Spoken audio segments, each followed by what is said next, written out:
Hola, geoexploradores, bienvenidos a estos jueves de científicos y de científicas acá en nuestro canal de Geoexplora 2.0. Ya andamos arrancando, disculpen la tardanza, pero la computadora no quería jalar. Y bueno, los invitamos a que nos sigan en nuestras redes Geoexplora 2.0, tanto en Facebook como en Instagram. Recuerden que hemos dejado la original, que era Geoexplora solito, porque pues nos hackearon y ya no podíamos hacer estos en vivos, entonces ya andamos por acá de nuevo, pero en el 2.0. Así que denle like para que se enteren de todas las actividades que tenemos para ustedes. Y bueno, el mes pasado tuvimos conferencias hablando sobre este libro nuevo que anda de la paleontología, los ambientes del pasado en México.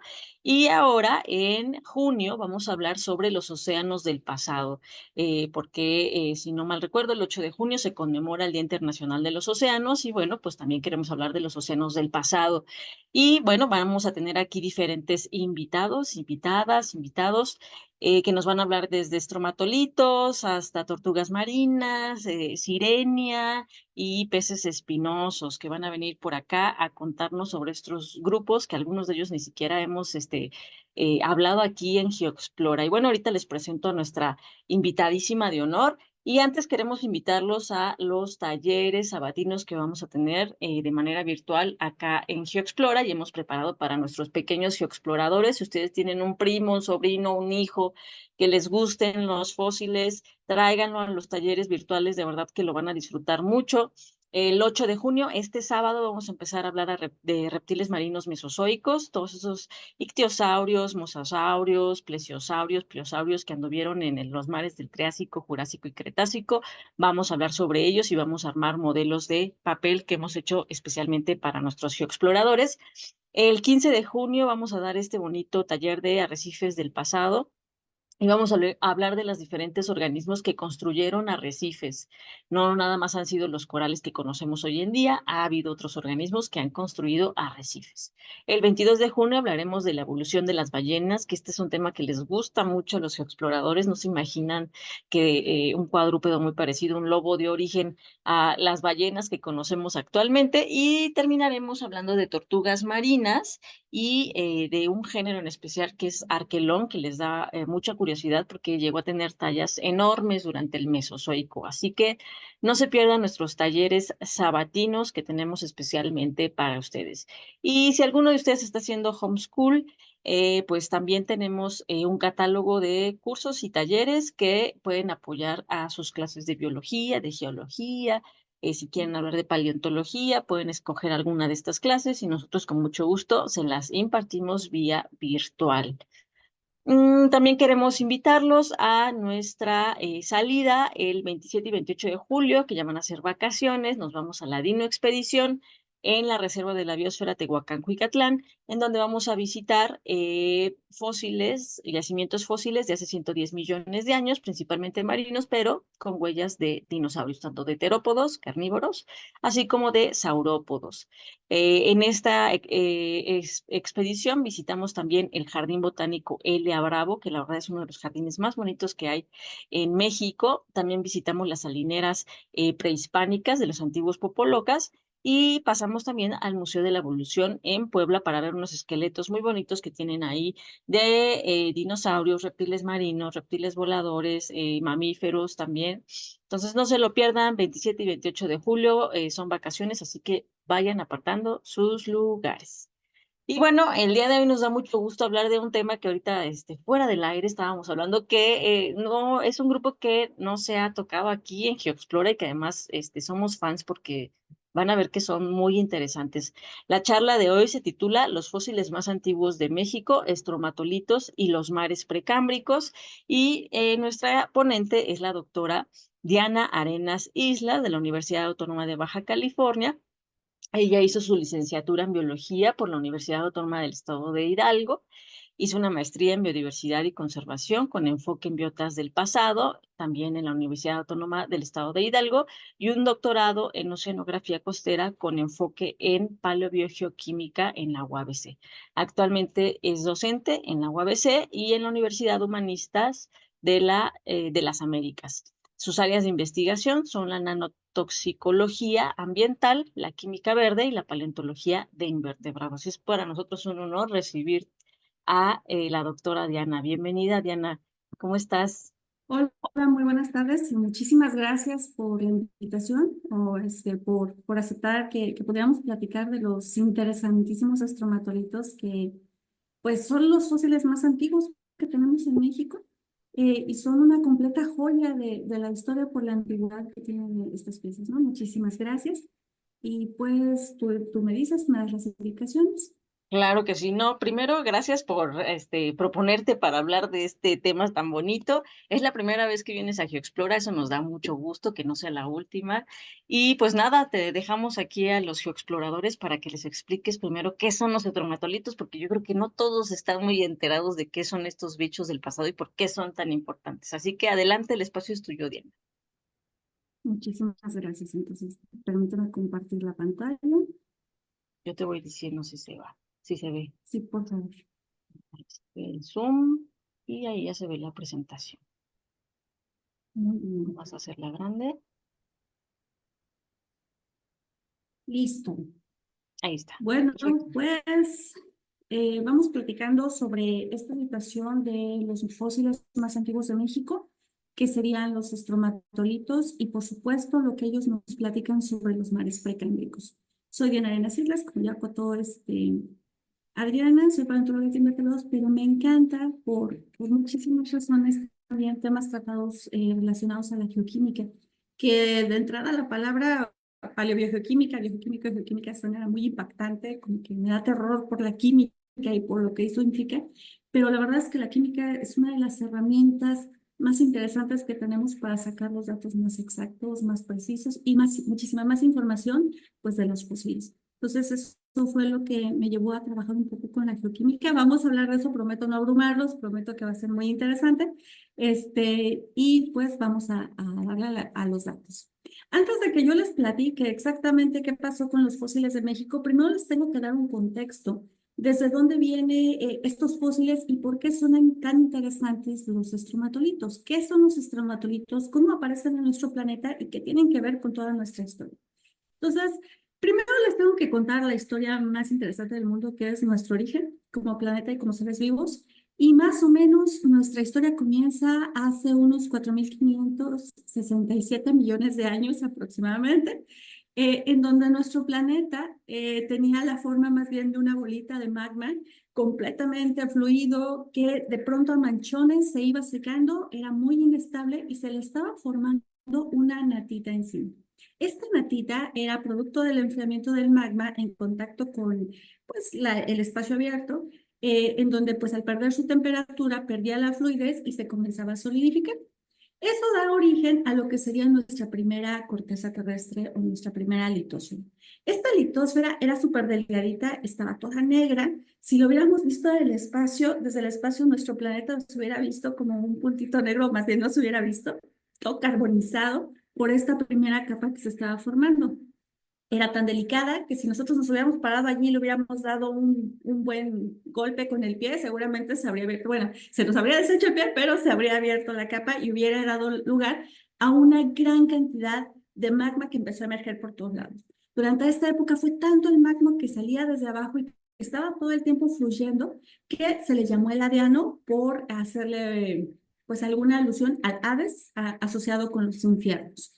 Entonces estaba muy caliente, por supuesto, pero el magma, más allá de ser muy caliente, tiene muchísimas cualidades interesantes. La primera es que el magma es un fluido que está mezclando gases con líquidos, con partículas que están ahí todas hechas bolas y que a la hora que es liberado y que baja su temperatura, liberan los gases que tiene disueltos. Todos estos gases, como el vapor de agua, el metano, el CO2, comienzan a dar origen a lo que sería nuestra atmósfera primitiva, nuestra maravillosa primera atmósfera. Entonces, esta primera atmósfera era terrible. Seguramente si hubiéramos estado allí, no era posible sostener la vida en estas condiciones. Pero eventualmente esta calor o esta gran dinámica tan hostil que existía en ese momento fue cediendo debido a la disminución de la temperatura. Conforme fue pasando el tiempo, va disminuyendo la temperatura, la litosfera va siendo cada vez más gruesa y se va estabilizando. Sin embargo, el vulcanismo no se calma, sigue lanzando muchos gases hacia la atmósfera y muchísimas partículas, lo cual produce una gran, pues que haya muchísimas electricidad, que esté muy electrificada también la atmósfera, que caigan muchos rayos y demás. Cuando baja más la temperatura, de pronto el agua bueno, bajó la temperatura hace unos 3.900 millones de años más o menos. Cuando se enfría el planeta, el agua deja de ser gaseosa, deja de ser una capa de la atmósfera y comienza a condensarse para caer y precipitar. Y esto da origen a unas lluvias interminables de miles de años que forman los océanos. Entonces, la presencia de agua líquida cambia por completo la historia de nuestro planeta. Porque esta agua líquida también lo que está haciendo es, empieza a disolver, porque pues, se acidifica, empieza a disolver las rocas, hay un proceso de titulación del agua, de la lluvia ácida contra las rocas, y entonces en este proceso de titulación se generan las sales, que pues así es como llegan las sales a los océanos. Lo que pasa después de esto, con esta relativa estabilidad, es que aparece una forma de la materia muy curiosa a la que nosotros llamamos vida. Las primeras evidencias de vida que nosotros tenemos y que fue todo un drama de debate entre los expertos porque decían que era de origen mineral y que era de origen biológico y no sé qué, son unos minerales encontrados en un yacimiento del llamado cinturón de Nubagituk. Perdón por la pronunciación. Es una formación en una provincia canadiense y lo que encontraron allí fue estas cosas, unos minerales con unos tubitos muy curiosos. Pensaron que eran simple y sencillamente minerales, pero con el avance de la tecnología y con un montón de estudios, apenas hace unos 2, 3 años se dan cuenta que son de origen biológico. Por lo tanto, estas serían como las primeras formas de vida que nosotros podemos llegar más o menos a encontrar en el registro geológico y datan más o menos de unos 3.600 a 3.800 millones de años. Entonces, se creía que la vida había empezado en el 3000, hace 3.200 millones y esto pasó el número muchísimo más atrás y ahora sabemos que la vida es más antigua de lo que se cree. Entonces, estos primeros seres vivos, todo el mundo dice que son bacterias, pero no es cierto. Las bacterias y las arqueas son el producto de la evolución de estas formas de vida, igual que todos nosotros, cada quien toma su camino, pero estas primeras formas de vida eran muy pequeñas, del tamaño de una célula microbiana o arqueana o bacteria, y por eso les decimos que son bacterias, que no eran bacterias realmente, eran formas de vida muy sencillitas. Pero estas formas de vida, ya cuando comienzan, tienen que buscar la manera de adaptarse a los cambios constantes del planeta. Porque si ustedes han escuchado las noticias hoy en día, todo el mundo habla del cambio climático como si el clima hubiera sido algo estable en algún momento. Jamás en nuestra historia ha sido una cuestión estable, siempre está cambiando. Y ha sido así desde el principio. Desde que estamos perdiendo la temperatura de nuestro planeta, siempre va a haber constantes cambios. Entonces, la nueva forma de la materia, la vida, tenía que encontrar la manera de adaptarse a todos estos maravillosos cambios. Una de las maneras de hacerlo, bueno, fue pues tenemos que comer. Entonces, no había fuentes de comer, no es que hubiera sembradíos o algo así, sino que ellos lo que tenían que hacer era disponer del recurso que había. Y lo que había pues eran partículas de sedimentos, partículas de las rocas de la litosfera que se estaban rompiendo, que se estaban erosionando, y pues ellos encontraron minerales y encontraron nutrientes en estos pedacitos. Entonces, ellas los toman y comienzan como que a tratar de sacarles todos los nutrientes que pueden, y una vez que ya no los quieren, pues los echan abajo. De hecho, saben que estos bichos y nosotros nos parecemos en muchas cosas. Ellos también eran muy cochinitos y soltaban todo lo que estaban comiendo debajo del piso, así como nosotros cuando vamos a áreas naturales que dejamos mucha basura. Así ellos soltaban toda su basura, los sedimentos debajo de ellos. Entonces, entre estas condiciones hostiles, las estrategias que ellos desarrollaron no fueron tan suficientes hasta que encontraron una manera muy eficiente de poder sobrevivir a estas condiciones cambiantes. Y eso fue inventando a la comunidad. Estos amigos, cuando comienzan a asociarse en comunidades, se dan cuenta que pueden generar una situación de una diversidad impresionante de muchas especies, en donde cada uno va consumiendo un tipo de alimento y genera un producto por consecuencia, y eso le puede aprovechar a otros individuos. Esto da origen a lo que se conoce como tapetes microbianos. Los tapetes microbianos, como el de la fotografía de aquí arriba, son capitas de microorganismos en donde todos los microorganismos, cada capa está asociada a cierto tipo de nutriente, a cierta cantidad de luz y cierta cantidad de oxígeno. Entonces, con estas variables, ellos van sobreviviendo y sus productos son aprovechados por las capitas de más abajo también de microorganismos. Entonces, como parecen tapetes, se extienden así como tapetes, por eso les llamamos tapetes microbianos. Entonces, hay muchos tipos de tapetes microbianos, pero este en especial, como el del dibujito de aquí, este tipo de tapetes dejaban su basurita debajo de ellos, bueno, su basurita de sedimentos debajo de ellos, formando capas, y los nuevos bichos crecían encima de esas capas de desecho. Entonces, conforme iban comiendo, iban poniendo más capas y más capas y más capas, hasta que formaban torres gigantescas de capas, donde solamente la última capa es la que está viva, o la que tiene, pues, los seres vivos activos. Entonces, a estos que consumen sedimentos les vamos a llamar estromatolitos, a los que van dejando precisamente todas sus capas de sedimentos. Ahora, tenemos una situación con los tapetes microbianos y los estromatolitos.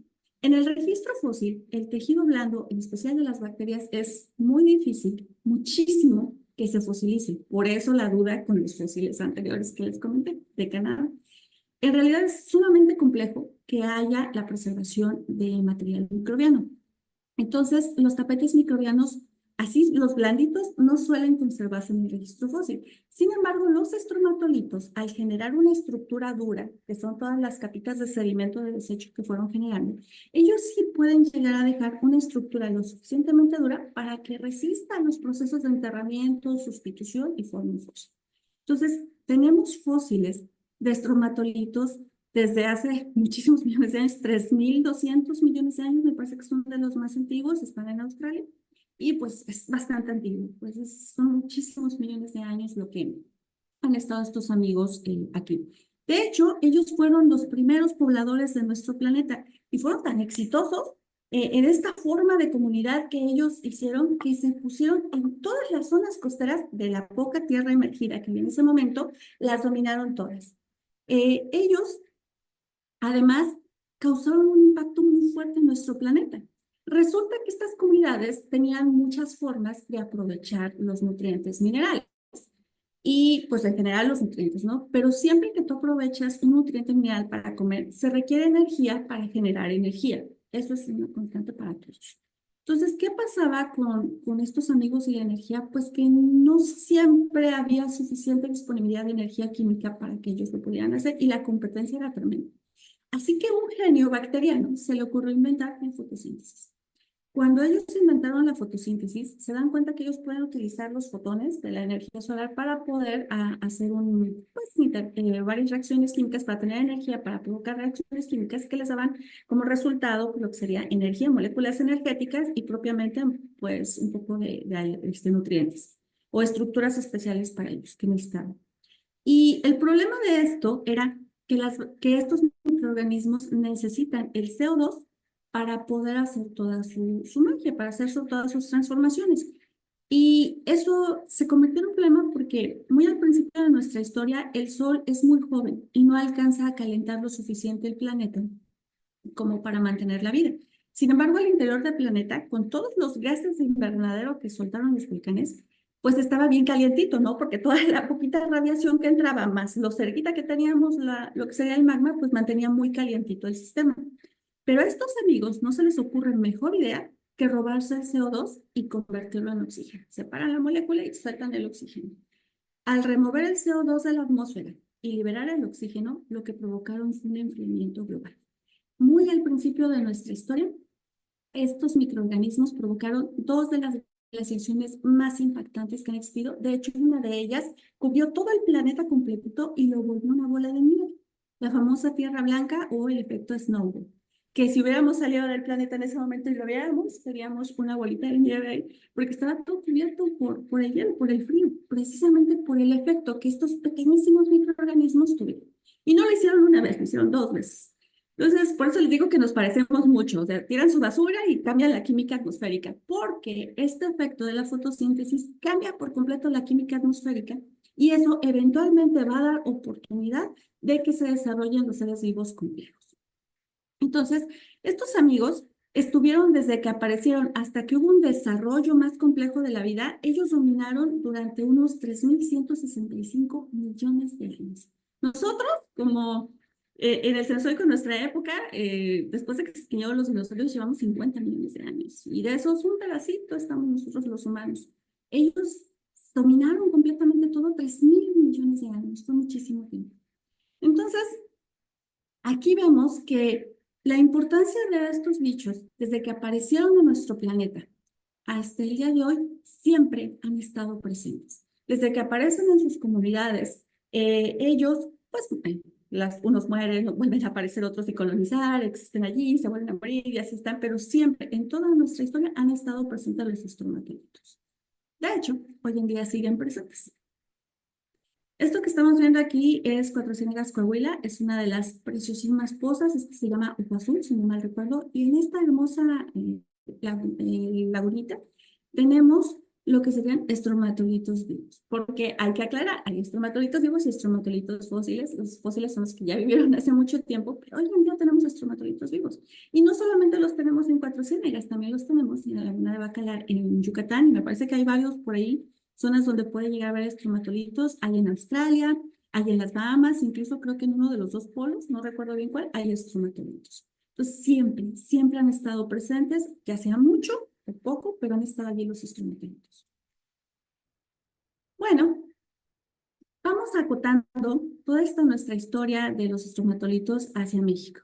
¿Qué pasaba en México o cuándo empezó a contarse nuestra historia? Siempre decimos, y eso es algo súper común de los biólogos, y hay por aquí algún biólogo seguramente se va a sentir identificado, cuando decimos que México es un país megadiverso.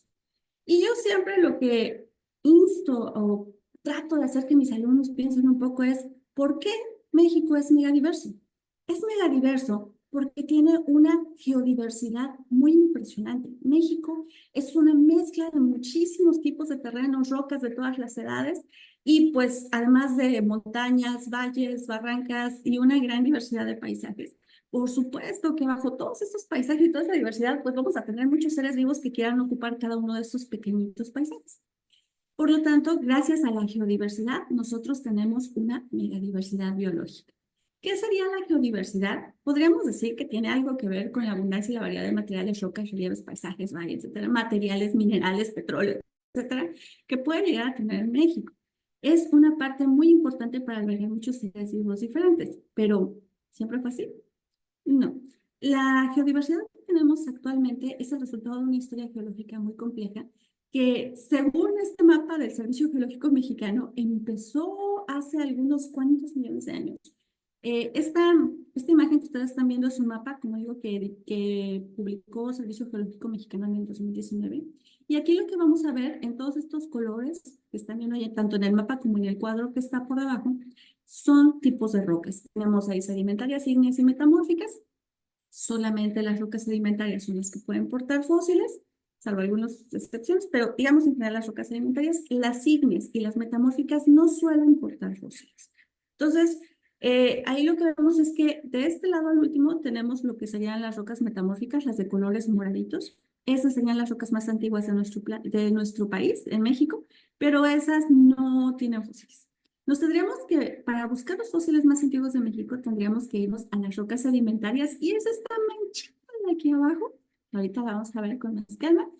Esa manchita de allí son rocas de lo que sería el Neoproterozoico, de hace aproximadamente 1.000 millones de años, que abarcan las eras, me parece, del Tuaniano y del Tuaniano, Criogeniano y Ediacarano. Entonces, esos serían como las rocas sedimentarias más antiguas que tenemos. Y si ustedes me preguntan, si los que conozcan la fauna de Ediacara, si me preguntan si tenemos Ediacarano o fauna de Ediacara aquí, sí, sí tenemos. Pero antes de la fauna de Ediacara hubo toda una biota que se desarrolló, que fueron precisamente los estromatolitos. Por lo tanto, los estromatolitos pues serían los fósiles más antiguos de México. Aquí les presento más o menos un mapa en donde mostramos México y sus primeros pobladores.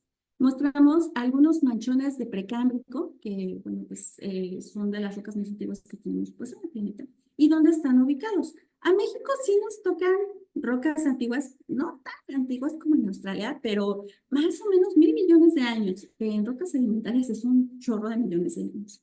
Entonces, sí tenemos unas muestras muy interesantes de lo que serían rocas antiguas. ¿Dónde se encuentra toda esta maravilla de rocas sedimentarias? Bueno, pues actualmente los afloramientos que se tienen registrados, el más importante de ellos es el de capas gamusa, formación capas gamusa. Tienen muchos problemas en su definición, ya sea como grupo o como formación. Unos dicen que es grupo conformada por 9 formaciones, otros dicen que en sí mismo es una formación. El problema es que también una formación y el grupo tienen más o menos los mismos nombres, así que ahí tenemos varias cuestiones todavía que resolver. El chiste está en Caborca. Eh, ahí en Caborca ya se habían dado cuenta que había estratos del Paleozoico donde había trilobites, de hecho hay varios trilobites por ahí alrededor, y debajo van encontrando lo que sería la fauna diacarana, una ciclomedusa, que no sé si se ve mucho por aquí, no se ve. Por ahí tenemos unas bonitas ciclomedusas. El caso es que estas faunas ediacaranas, pues no se ven muy bien, están muy maltratadas con el paso de los millones de años, pero luego se dan cuenta que debajo de la fauna yacarana hay otra cosa sedimentaria. Y cuando se le fijan, se dan cuenta que hay estromatolitos. Entonces, estos estromatolitos serían los fósiles conocidos más antiguos de México. No tenemos registro de algo más antiguo que esto, al menos en cuestión sedimentaria. Eh, los estromatolitos que se identificaron ahí en Caborca se asociaron a 3 categorías taxonómicas. Cabe aclarar, no son especies, porque como son comunidades microbianas, bueno, restos de las comunidades microbianas, realmente ellos no es que haya una sola especie, son un chorro de especies conviviendo en las comunidades y todas estas especies dejaron ahí esa estructura. Entonces, le llamamos categorías taxonómicas porque es como una forma de clasificar en sí a la estructura que queda.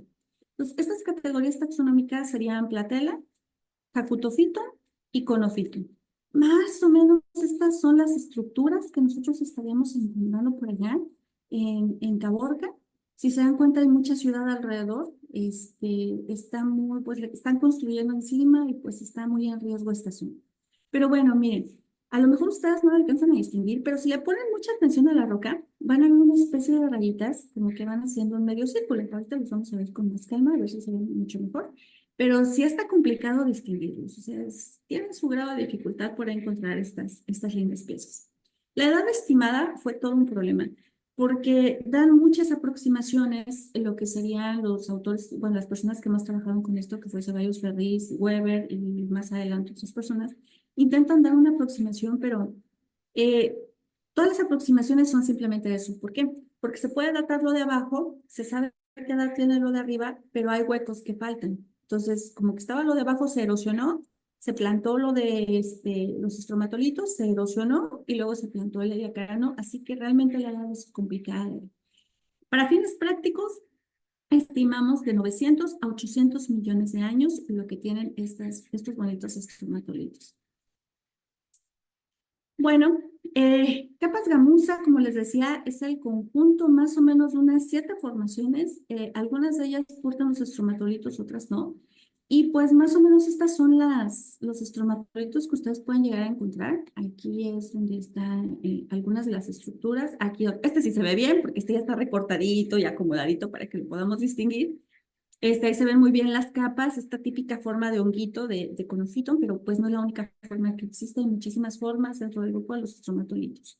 Entonces, en este caso es muy importante entender que el estromatolito es la consecuencia del metabolismo microbiano y las actividades de los microorganismos, no son los microorganismos. Y aunque nosotros revisemos las capas suponiendo que podemos separarlas, no vamos a encontrar ahí los huequitos de las bacterias porque ellas no vivían metidas en el sedimento, vivían encima. Entonces no era como que dejaran su huequito, sino más bien como que ellas crecían sobre sus propios desechos, sobre los sedimentos que estaban agarrando ya como dentro. Entonces, lo único que nos queda es esta marca o esta señal de actividad biológica. Por lo tanto, podemos definir a los estromatolitos como estructuras organosedimentarias, laminadas, principalmente compuestas por carbonato de calcio, que son el resultado de la actividad metabólica de los organismos o microorganismos. A los estromatolitos típicamente les gustaba mucho habitar en lo que serían las zonas costeras, les encantan las zonas de alta salinidad, zonas hipersalinas, o también les gustan las zonas salobres, pero también había estromatolitos o hay estromatolitos dulces acuícolas. Son muy raros, pero sí los hay. ¿Dónde los hay? Pues en México. 400 no son exactamente dulces acuícolas, son, me parece, aterosalinos.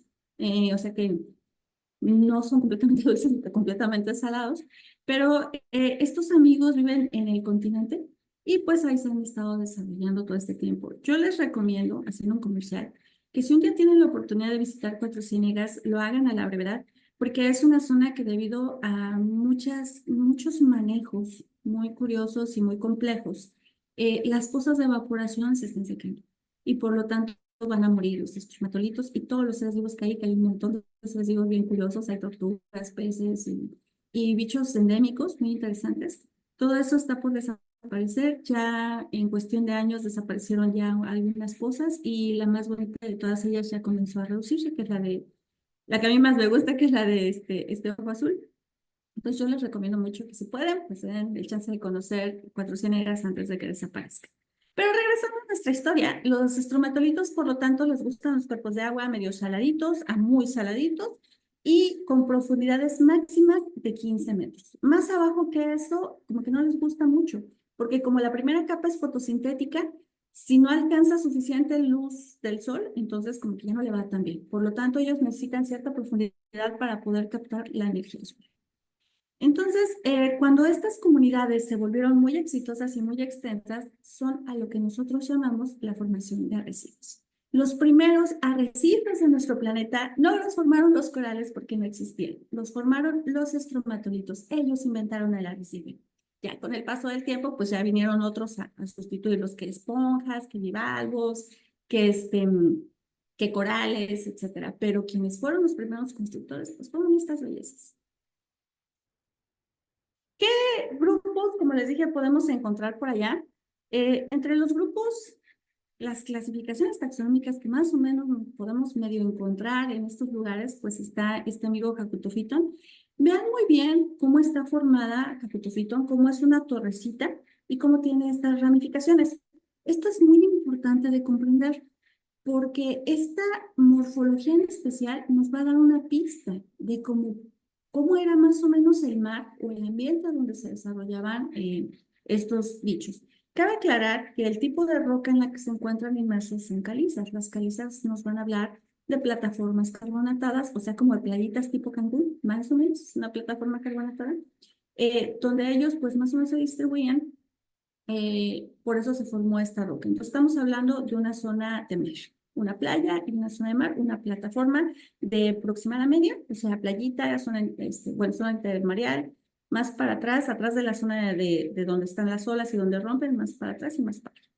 Entonces, todo este rango era donde más o menos vivían nuestros queridos amigos, pero cada uno de ellos se distribuía en un lugar en especial, que no es lo mismo estar donde están las olas cerca de la playa, donde se va la marea y te destapa, o donde llega mucha marea y te tapa, que es muy variable, que vivir en una zona donde están golpeando las olas, que es mucha energía, y si tienes ramas o ramificaciones, te las va a romper, no te conviene. O vivir en una zona atrás de donde rompen las olas, atrás de donde se forman, donde todo es tranquilo y todavía alcanzas la luz del sol. Entonces son diferentes ambientes y la morfología nos va a decir como más o menos de dónde. Este Jacutophyton era más bien como que no le gustaban mucho las olas, estaba muy ramificado. Si se ramificaba, pues se caían las ramitas y no prosperaban y pues tampoco les convenían los microorganismos. Así que a ellos les gustaba esta preciosa zona allá atrás de donde se ven las primeras olas. Toda esa zona para allá atrás era donde podíamos encontrar principalmente a este grupo. Vean qué bonito. Bueno, yo me imagino mucho así, ¿no? Entonces, un mar muy clarito, muy blanquito, insisto, tipo Cancún, y pues por allá nuestros traumatolitos Jacutophyton. Otro grupo que también se puede encontrar es Conophyton. Conophyton, como su nombre lo dice, tiene más formita de cono. Conophyton resistía por esa forma un poquito más lo que sería el ataque de las mareas. Por lo tanto, Conophyton, como que, mira, aquí está más o menos lo de las olas. Acá atrás vivía Jacutophyton, por acá en la zona de las rompientes más o menos vivía Conophyton y Platela vivía como que en medio de los dos. Algunos incluso dicen que Platela vivía más hacia la costa. Entonces, más o menos ahí están los ambientes, así se vería Conophyton. Más o menos es la historia con esto, en zonas donde de pronto se inunda por la marea y de pronto la marea los deja al descubierto. Esa es la historia aproximadamente del ambiente que nos están contando estos amigos. Por lo tanto, juntando toda esta información, esta es más o menos una aproximación de cómo pudo verse México y el precioso mar precámbrico de México hace 900 millones de años. Si nosotros pudiéramos viajar hacia ese momento y pararnos en una playa o en una zona emergida, en una zona del continente, esto sería lo único que veríamos en toda la extensión del poco continente que hubiera o del poco zona continental que hubiera, que posteriormente será territorio mexicano. Entonces, estos ambientes son muy de ensueño y si ustedes lo piensan con calma, parece un ambiente extraterrestre. Ya hablaremos más adelante de eso.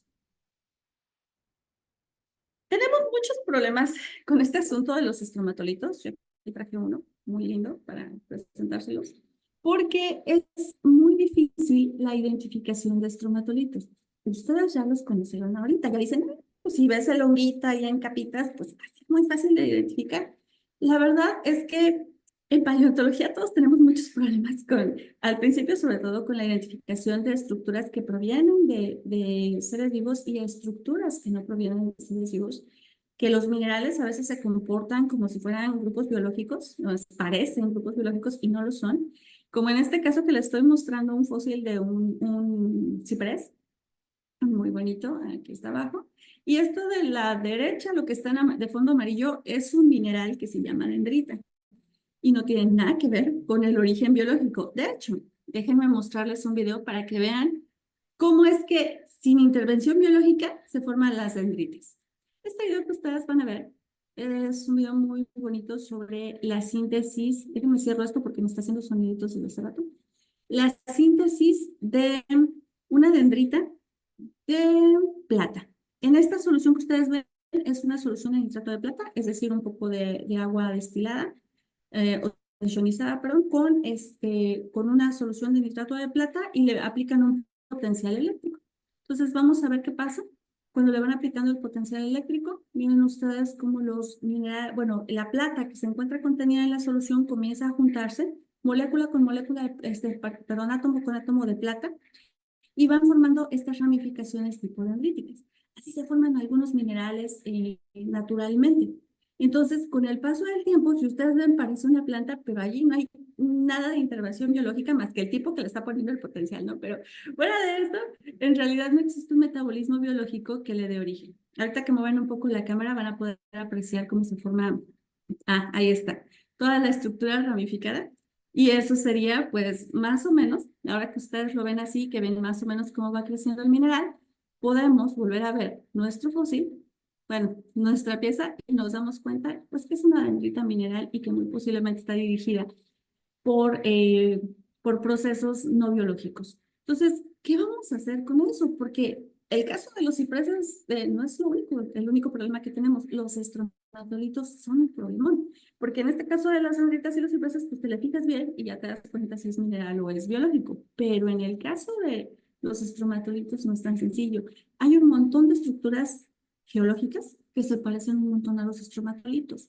Entonces, nosotros tenemos criterios, pero ustedes díganme, de esto que están viendo, piénsenlo o coméntenlo entre ustedes, resuelvan en sus respectivos lugares, ¿qué cosa de esto es un estromatolito? De entrada, todos son estromatolitos porque parecen. El que más está familiarizado con minerales y rocas seguramente me va a decir que este amigo de acá, donde se ve el dedo sujetando el de la derecha hacia arriba, me va a decir, ay, eso es una geoda. Tiene razón, eso es una geoda. Pero ya cuando vemos para abajo, empezamos a ver muchísimas similitudes entre lo que serían algunos estromatolitos y lo que son estructuras como las estalactitas y las estalagmitas. Los tres de arriba son estructuras minerales, no son biológicas, y los tres de abajo son estructuras biológicas. ¿Por qué creen que se pelearon tanto cuando estaban tratando de descubrir si las bacterias de Canadá eran bacterias o no? Porque bueno, residuos de bacterias o no, porque en realidad es muy complejo determinarlos. A ojo, uno se puede equivocar con muchísima facilidad. Entonces, tan solo vean no creo si es estalactita, vean esta estructura en comparación con esto, o sea, es muy parecido. ¿Cómo distinguimos la diferencia?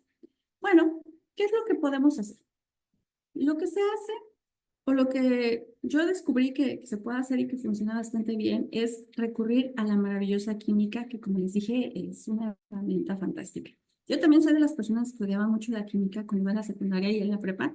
No le entendía nada. Era una gran caja negra donde yo solo decía, pues, conozco el hidrógeno y el oxígeno y párale de contar. Pero cuando la fui conociendo un poquito más y descubrí todo lo que me puede aportar en el estudio de investigación de estas piezas, empecé a tenerle muchísimo cariño. Más aplicada a geología y más aplicada a geología, biología y más cuando se trata de fósiles y formamos la paleobiogeoquímica. Entonces, una de las formas de hacer la distinción es a través de las técnicas geoquímicas. Pero ¿cómo funcionan? ¿Cómo podemos saber aplicando qué o cómo, no? Hay muchas formas de hacerlo, pero les voy a poner el ejemplo más o menos de cómo sería el principio básico para entender qué es lo que tenemos que buscar químicamente. Que lo que se utiliza son muchísimos compuestos los que estamos tratando de rastrear. Hay quienes trabajan con compuestos orgánicos que se degradan pues rápidamente, no llegan a durar más para allá del Cretácico, pues, rápidamente.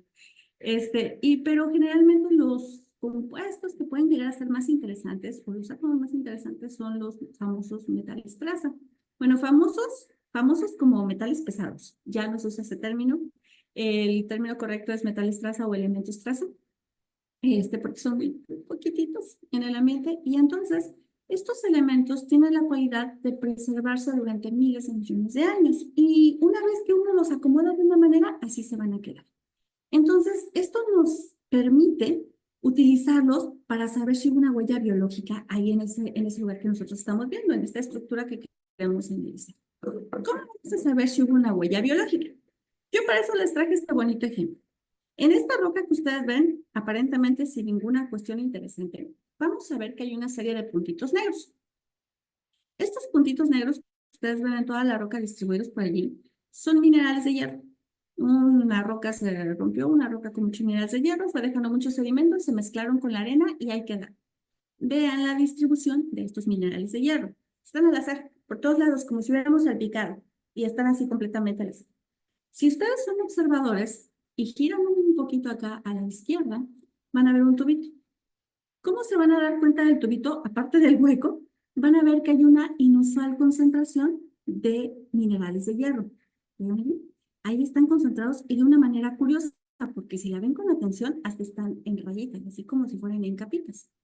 Este fósil, bueno, es un ignofósil, es una cuevita que hizo algún bicho que estaba comiendo sedimentos y cuando va pasando come los sedimentos y como que no le gustan los minerales de hierro y eso los deja ahí, se come lo demás y va acumulando los minerales de hierro por donde va pasando. O sea, que la diferencia entre un lugar donde no hay actividad biológica y un lugar donde sí hay actividad biológica sí se puede distinguir.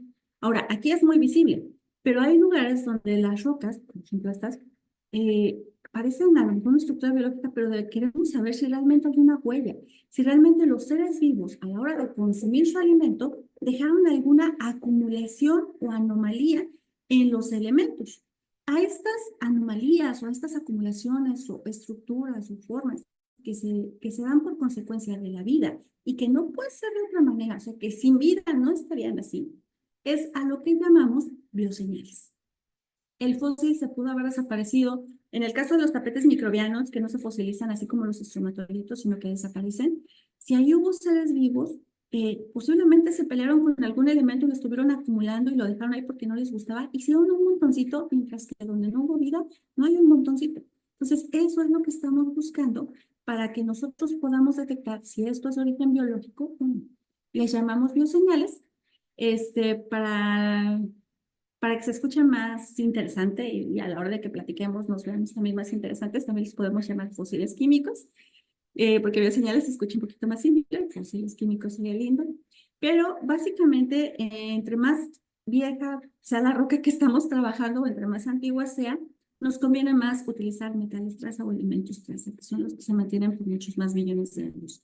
Entonces, esto es algo que se ha estudiado mucho, entre comillas, últimamente, tampoco son tan comunes estos estudios, pero hay un interés más allá que no solamente son los fósiles y que ahorita vamos a conocer. ¿Por qué se estudian o para qué nos sirven estos estudios?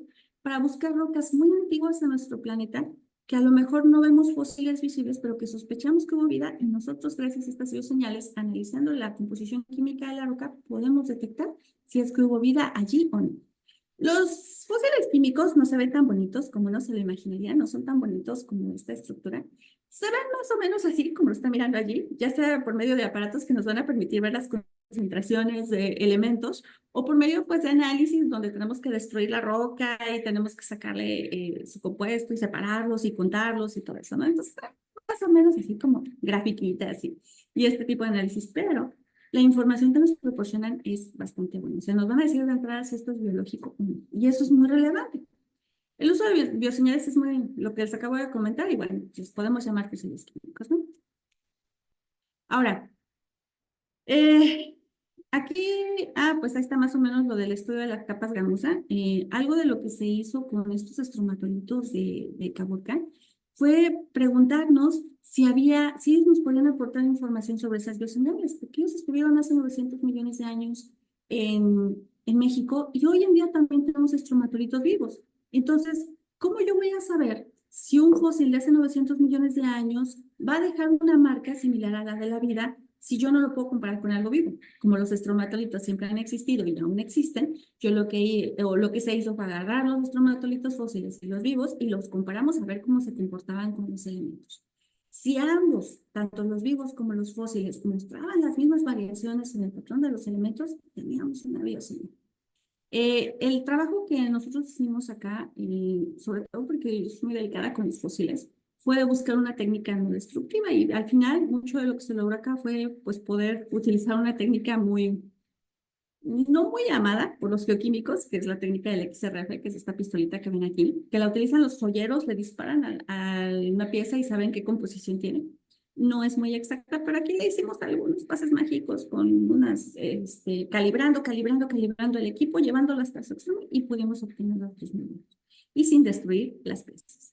Entonces, por lo tanto, estas investigaciones no solamente nos han ayudado a distinguir que si estas son biológicas o no, también nos han ayudado a saber si rocas que no tienen así como marcas visibles son de origen biológico o no. Pero más que nada, hay otras rocas muy interesantes en las que nosotros podríamos aplicar esta información que nos están dando los estromatolitos. ¿Qué rocas podrían ser más interesantes que las rocas más antiguas de nuestro planeta? Pues, las rocas de Marte. Como ustedes saben, ahorita hay mucha exploración espacial, sobre todo buscando y conociendo mejor los planetas que tenemos juntos, específicamente Marte, es el que más se deja conocer, y pues mandamos equipos que nos van a ayudar a conocer mejor la composición de la litosfera de Marte. Entonces, una de las preguntas que hay es, seguramente debe haber procesos sedimentarios, porque ahí vemos polvito y tierrita que eventualmente se va a consolidar y se va a convertir en roca, ¿y de acaso las rocas sedimentarias antiguas habrán guardado fósiles? ¿Habrá existido vida en Marte? A lo mejor ahorita no. Pero ¿y en el pasado de Marte habrá habido vida? No lo sabemos, porque tampoco sabemos cómo serían sus fósiles, porque si hubo vida sería muy diferente a lo que sería aquí. ¿Cómo vamos a ser capaces de distinguirlo? Bueno, con bioseñales. La vida más o menos se comporta en patrones similares en algunas cuestiones. Si nosotros buscamos los sedimentos y empezamos a encontrar marcas de bioseñales parecidas a las que se dejan aquí en la Tierra, podríamos estar encontrando que tal vez en Marte sí hubo vida. Entonces, el estudio de los tapetes microbianos nos ha permitido, tanto de los tapetes microbianos y estromatolitos pasados y presentes, nos ha permitido establecer una serie de elementos traza que nos pueden funcionar como bioseñales. Hay grupos muy interesados en esto, por supuesto, porque el uso de esta información, pues imagínense nada más, o sea, imagínense que estamos utilizando la información de lo que nos da la paleontología y que realmente encontramos algo muy interesante allá afuera. Entonces, es así como estos estromatolitos, bueno, no, los estromatolitos mexicanos nos están llevando fuera del planeta, como unos mexicanitos que nacieron hace 900 millones de años, hoy están contribuyendo de manera muy interesante para poder acumular información que nos permita entender el universo de fuera. Es una acumulación de información, ¿eh? No son los únicos que aportan, sino que hay aportes de muchísimos lugares. Pero por lo pronto, pues ahí los puse como nuestros superhéroes. En México, actualmente se realizan estudios de bioseñales en tapetes microbianos y estromatolitos de. Aquí tenemos a los tapetes microbianos de Guerrero Negro, donde hay una salinera y ahí están creciendo tapetes microbianos todos blanditos. También se han estado estudiando tapetes microbianos en San Quintín, en lo que se llama la Laguna Figueroa. Los que sean biólogos o sepan un poquito sobre la historia de la biología van a reconocer a la señora que está allí. Ella es Lynn Margulis y la fotografía se la tomaron precisamente en San Quintín, acá en Baja California, en la Laguna Figueroa, donde ella trabajó activamente con tapetes microbianos. Entonces, imagínense lo interesante que es, o sea, las ideas tan interesantes que debió de haberle dado los tapetes microbianos a Lynn Margulis. También se estudian actualmente para la búsqueda de bioseñales los estromatolitos vivos de Quatrocienega coahuiles. Recuerden, estromatolito vivo es el que tiene todavía activa su última capita. Todo debajo ya es sedimento, pero si arriba su capita está activa, está vivo. Entonces, ahí están unas fotografías de lo hermoso que es Cuatrociénegas. ¿Dónde están los estromatolitos? Bueno, aquí abajo, en la imagen de hasta abajo de la esquina derecha, ahí vamos a ver cómo salen se ve una línea, se ve una marquita, y ahí más o menos hay unos montículos. Esos serían nuestros estromatolitos que hay bien felices. Y creo que por aquí tenemos otros, y acá abajo se ven unas costras, allí tenemos otros. También se han estado estudiando, por supuesto, los que ya les comenté, que son nuestros estromatolitos fósiles, que son los de Caborca. Entonces, imagínense todo lo que México está aportando en cuanto a esta investigación, en cuanto al estudio. De hecho, acá Guerrero Negro es un lugar que es muy estudiado como un escenario de posibles ambientes extraterrestres. La NASA viene continuamente a estar trabajando con estos lugares, con los tapetes microbianos, para poder comprender mejor cómo se vive en ambientes extremos. Además de los elementos de las bioseñales, nos dan pistas de cómo sobreviviría la vida en ciertas condiciones hostiles. Conclusiones de todo esto. Los mares más antiguos de México se dieron durante el Precámbrico y empezaron nuestra bella historia de paisajes hace unos 900 millones de años. Hay unos paisajes hermosos, tipo Cancún, muy blanquitos, muy de arenas blancas, pero llenos de estromatolitos. Desde que los estromatolitos aparecieron en la Tierra, siempre han estado presentes y parece que ellos van a continuar todavía con la historia después de que nosotros nos vayamos. Depende si las condiciones les favorecen o no, pero han pasado cuántas extinciones y cuántos eventos y cuántos cambios y ellos siguen felices. En México tenemos estromatolitos de ayer y hoy, por lo que es una zona de alto interés para la búsqueda de bioseñales. El uso de bioseñales es de gran importancia para la exploración planetaria de las rocas más antiguas de nuestro planeta, y el estudio de estromatolitos nos llevará a la paleontología, de la paleontología a la geología espacial. Que curiosamente dicen que los paleontólogos vivimos en la era de roca, pero señores, vamos de hecho a la era espacial. Los fósiles más antiguos de México son los estromatolitos de Caborca y deben ser protegidos como piezas de valor incalculable por su importancia en estudios de bioseñales y de los mares más antiguos de México. Y la conclusión más importante: los estromatolitos fósiles fueron los primeros mexicanos. Y los mexicanos nacemos cuando se nos da la gana.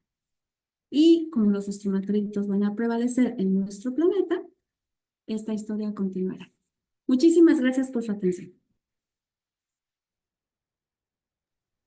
Bravo, qué bonita historia nos acabas de contar, Diana. Estaba padrísimo cómo lo enlazas de que sí, fueron los primeros que anduvieron, o de los que sabemos que está el primer registro fósil.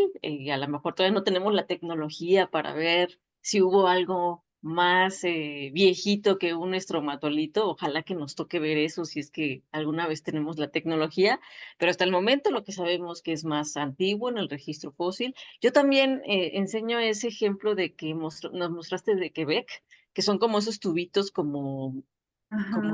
como de matita, una cosa así, que se ponen en duda que sí fueron como el primer registro, pero es bastante, pues se puede discutir, pues se puede poner en la mesa de discusión, pero sí, o sea, los estromatolitos fueron los primeros. Y cuando yo también doy esta clase de estromatolitos, siempre les digo a mis alumnos: ¿pueden creer que cosas unicelulares cambiaron un planeta completo? O sea, imagínense que pasamos de una atmósfera sin oxígeno a pasar con una atmósfera con oxígeno, porque a estas criaturitas se les ocurrió que podían hacer la fotosíntesis, ¿no? Eso a mí siempre me vuela mucho la cabeza porque digo, wow, o sea, nosotros somos una especie que hemos cambiado nuestro ambiente, definitivamente, pero estas cositas microscópicas cambiaron un planeta completo llenándolo de oxígeno. Pueden creer, y eso cambió la historia evolutiva de todo nuestro planeta. Eso es increíble. Qué bonito grupo estás estudiando, Diana, y qué padre que alguien lo esté estudiando, porque justo hablábamos de que los trabajos más, los primeros trabajos que se hicieron de estromatolitos es del doctor Sergio Ceballos, que creo que los hizo en su licenciatura y se fue allá a Sonora a estudiarlos y todo, ¿no? O sea, se hizo campo y todo el rollo, pero ya de ahí como que nadie le siguió el rollo en los estromatolitos. Qué padre que tú estés estudiando este grupo. Sí, pues a mí lo que me gusta mucho es, o me gusta, por la razón por la que me metí a paleontología es por los paleoambientes y por el origen de la vida. Entonces yo decía, seguramente tuvo que haber una interacción, tuvo que haber dejado Claro. una pista, todo este proceso, y así fue como acabé metida en la geoquímica, ¿no? Y estudiando los traumatolitos, que era como lo más antiguo, pero bueno, al final los paleontólogos le hacemos a todo lo que se nos atraviesa. Sí, hombre, y además justo el tema tan interesante como el origen de la vida que lo puedas estudiar con registro fósil y que además te lo puedas llevar a otro planeta, ¿no? Sí. Te explota la cabeza. Qué padre lo que nos has mostrado y ojalá que los exploradores que andan aquí conectados, este, le den se volteen a ver el registro más viejo del planeta y en este caso también de nuestro país. Los mexicanos más antiguos son los estromatolitos. Y actualmente, si ustedes quisieran visitar o quisieran ver comunidades de estromatolitos, ya nos decías que allá en Cuatro Ciénegas, y En nos dabas Bacalar, el en tip Yucatán. de que se nos están secando las pozas de Cuatro Ciénegas. ¡Qué Sí, sí, triste! es una cosa tremenda porque además Cuatro Ciénegas es un área natural protegida, o sea, y no culpan a la gente porque es muy común, pero es una cuestión muy compleja. La gente no está sacando el agua de las pozas de ninguna manera, no está ni permitido meterse en algunas de las pozas. El problema viene mucho de que las zonas de drenaje, donde entra el agua de escurrimiento, alimentan una cuenca subterránea y eso es lo que alimenta las pozas. Entonces, muchas Mm, de estas zonas de drenaje están siendo como interceptadas para desviar el agua para cultivos, porque la gente pues le han impuesto que viva de eso.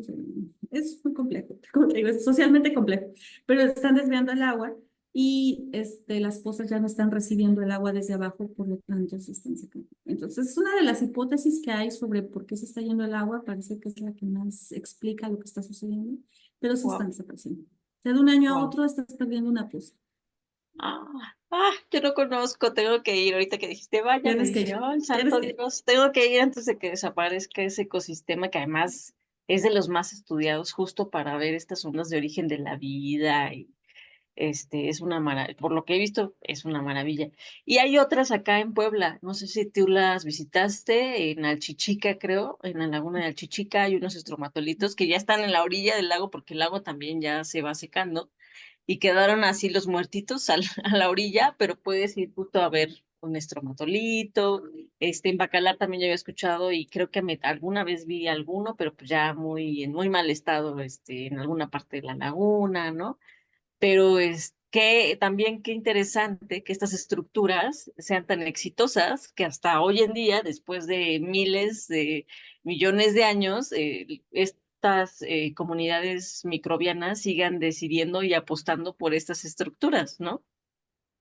Sí, la Increíble. verdad es que se han postulado actualmente, quienes lo estudian acá en el IO, por cierto, le han apostado a que son comunidades autosustentables. O sea, les entra un grupo, bueno, cierta cantidad de nutrientes y lo dan vuelta y vuelta y vuelta y vuelta y vuelta y se lo están aprovechando durante mucho tiempo y pueden vivir mucho tiempo sin que estén en ese ambiente. Son súper resistentes y también son muy buenas captando CO2, como ya nos Ujú. dimos cuenta.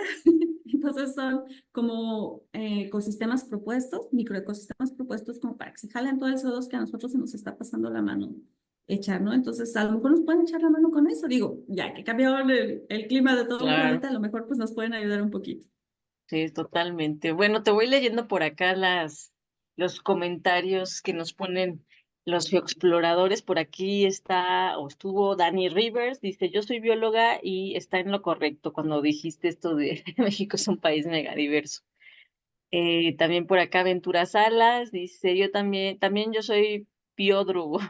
Y bueno, es el eslogan de la carrera. Claro, así tienen que empezar su tesis, si no, no es biología. Exactamente. Y por acá, Murdoch, perdón, dice, a qué se deben a que van a desaparecer? Ah, se refiere a las posas que nos contaban. Que es precisamente lo que les comentaba, una dinámica social compleja, una mala gestión del agua y pues esfuerzos que todavía no han dado fruto en cuanto a la protección. Ok, y por acá uno de nuestros futuros expositores, nuestro querido Oliver López Conde, que nos va a hablar de tortugas marinas, dice, excelente plática. Muchas También gracias. nuestro geoexplorador Sergio Martínez, que siempre nos ve por acá, dice, muy bonita plática, muchas gracias. Dice, ¿qué edad tienen los estromatolitos de la laguna de Alchichica? Saludos, saludos, Adriana. Pues es que esos son, Así es. geológicamente hablando, creo que son de ayer en la mañana, o sea, son Sí. Holoceno, o sea, Hay Holoceno, una no creo cosa que ni muy curiosa Pleistoceno. que fíjate que yo pensé que cuando yo empecé a estudiar, bueno, a ver, yo no los estudié, los de Cuatro Ciénegas, yo pensé que eran así como que se había cerrado la cuenta y se habían quedado atrapados y se habían adaptado a una cosa dramática, pero no. Resulta que aparentemente las aves migratorias les encanta andar transportando bichos en sus patitas y por eso Ah, muchas cosas como gasterópodos y bivalvos como que han agarrado tierra y se han adaptado, porque estos amigos los andan trayendo y los andan dejando en todos lados. Entonces, aparentemente los estromatolitos de Caborca y otros de tierra adentro han sido como consecuencia del transporte de aves migratorias que se van parando allí y de alguna manera pues pegan, sobreviven y comienzan a desarrollarse en estos ambientes. Por eso son relativamente recientes. mira. Pues sí, también las de Alchichica, Sergio, yo creo que son muy recientes. Por acá, se me fue. Ventura Salas dice, doctora Diana, muchísimas gracias por su tiempo y ojalá la volvamos a ver en transmisiones por acá en GeoExplora. Pues claro, que no sea la primera vez. Si Dice me Miros invitan, yo Murdo, feliz. sí. ¿Qué museos o lugares donde se pueda ver paleontología recomiendan visitar en Puebla? Ah, Miros, si estás en Puebla, pues no sé, el Museo de la Evolución es un buen punto para que vayas a visitar cosas relacionadas con paleontología. Eh, no sé qué otro. En Puebla, en Tehuacán también hay otro Museo de la Evolución que es un poquito diferente, pero son como museos hermanos. La lluvia está allá. Ajá, en Puebla también está el Museo Regional Mixteco en Tepeji de Rodríguez, Puebla. Es un museo local, bonito, chiquito, pero puedes ir a la cantera, puedes pedir ahí que te lleven a la cantera. Y pues ir a San Juan Raya, que tiene recorridos muy bonitos.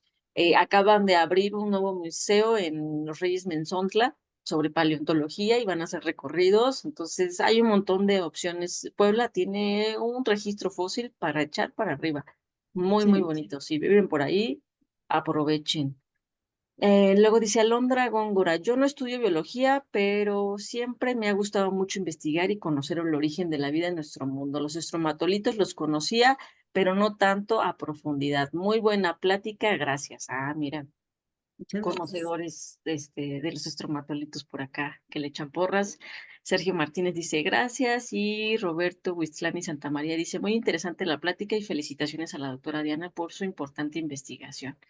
Bueno, pues Muchas estos son gracias. los comentarios que te pasan por acá por el Facebook. Muchísimas gracias por proponerte tú, para dar una plática de estromatolitos.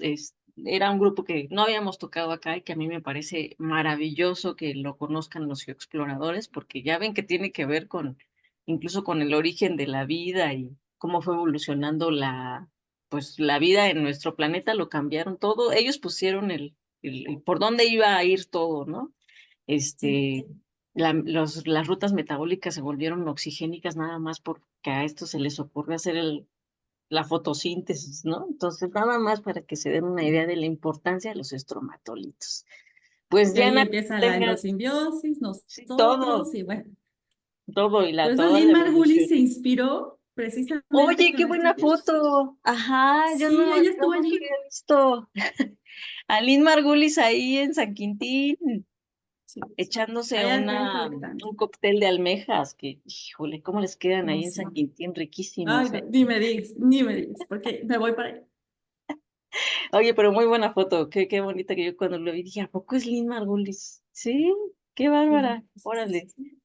Wow, pues cuando tengas otra noticia de tus avances en los estromatolitos o quieras venir a hablar de paleontología, GeoExplora está abierto y pues Diana, muchísimas gracias por venir a platicar con los geoexploradores. Muchísimas gracias a ustedes y pues saludos a todos y gracias por su paciencia. Gracias. Y bueno, pues geoexploradores, esperamos que les haya gustado esta super plática de estromatolitos. Me parece que la próxima plática es la de Uy, la de Oliver, la de Tortugas Marinas, va a venir con nosotros a hablarnos de cómo fue esta transición de pasar a ser terrestres a después ya tener adaptaciones a la vida marina y nos hablará del registro fósil, obviamente, aquí en México. Así que no se pierdan las pláticas, todas irán por estos, o por estas ondas de los mares del pasado, los océanos del pasado, para que conozcamos justo la biodiversidad del pasado. Muchas gracias, Diana, y un abrazo hasta Ensenada. Gracias. Buenos Muchas gracias. exploradores. Que estén muy bien y nos vemos el próximo jueves. Gracias.